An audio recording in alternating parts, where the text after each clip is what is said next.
Doo-wop is one of my favorite styles of music, but it seems like the average listener only has a vague idea of what it really is. We think of 50s soda fountains, poodle skirts, Grease, maybe James Dean. The word golden oldies may come to mind.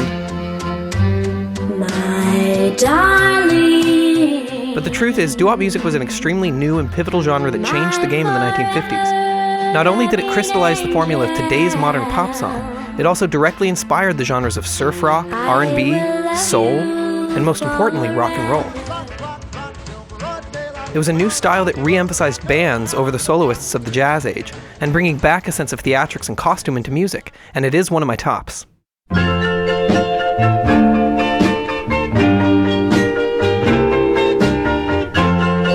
that's enough of that.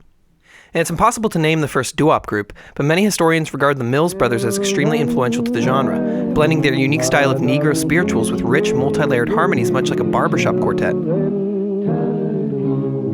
matter when, it will be one day. I know we'll be back again. The music was slow and sad, but still always rooted in the swing rhythm. They were also the first group to mimic instruments with their voices.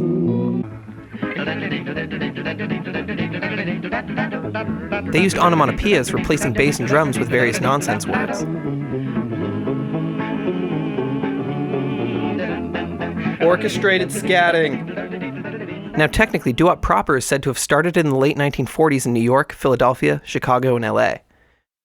Groups of young black men would gather to sing on street corners and subways and school locker rooms, wherever they could be heard, and with nothing but their voices. And that's why you got these rich harmonies. You see, the 1950s saw the height of segregation in America, and often black musicians couldn't afford the expensive instruments to make the swing music they were hearing on the radios. So they used their voices.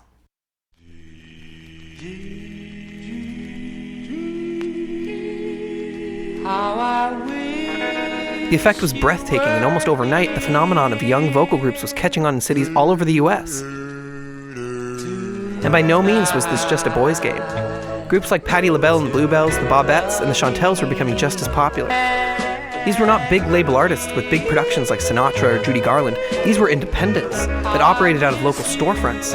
Each city had these vast pools of untapped talent made up of mostly 17 and 18-year-old kids.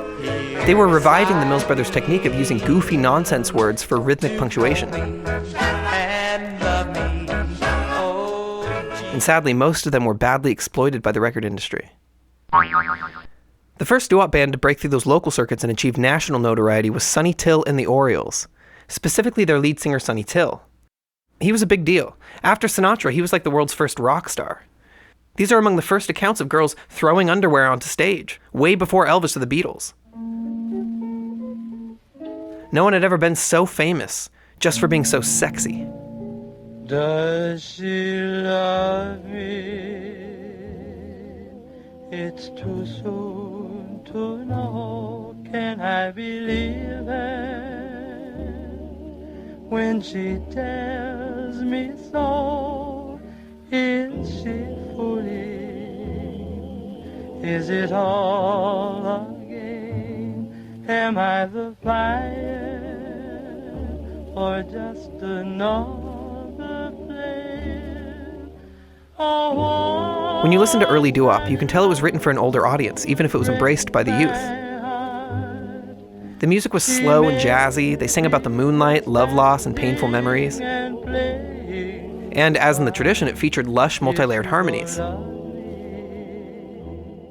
But soon, more instruments were being featured. Initially, they kept it pretty simple with drums and piano brought to the front of the mix. And eventually, it was common to hear full orchestras on a doo-wop record. A perfect example is the 1954 hit My Memories of You by the Harptones. They recorded the song again in 1956, and the two recordings perfectly illustrate the difference between early and mid-era doo-wop. All I have to give me is my memories of you. I sit alone at night and wonder what did Pianos, drums, even sax. As the mid-50s rolled along and doo-wop's popularity spread, it soon found a new audience in both white culture and, more importantly, in the teenagers of America. The formula was replicated all over the country. Bands wore elaborate matching uniforms, almost always began with "the." There was even a specific trend of doo-wop bird bands. The ravens, the penguins, the orioles, the swallows, the flamingos, the crows, the larks, the blue jays, even the OJs. It just goes on and on. But among the most popular of these new groups aimed at younger audiences was, appropriately enough, the teenagers, led by charismatic superstar Frankie Lyman. And his brand of doo-wop was much faster.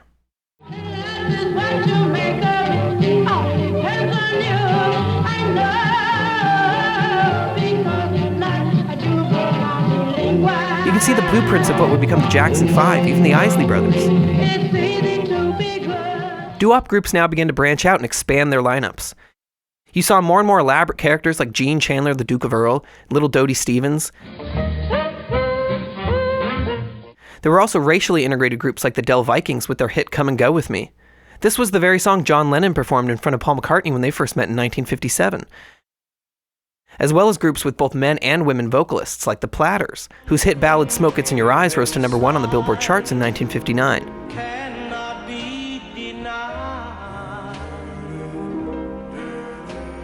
Doo-wop had come full circle. Saxophones became a mainstay. So did the electric guitar. Until suddenly the lines between doo-wop, rock and roll, rhythm and blues, they all just kind of blur into this pre-British invasion rock and roll sound. And it's hard to dismiss doo-wop's legacy over what was to come. It's drive-in theater love songs, bubblegum pop heartbreak, and some of the best damn harmonies ever written.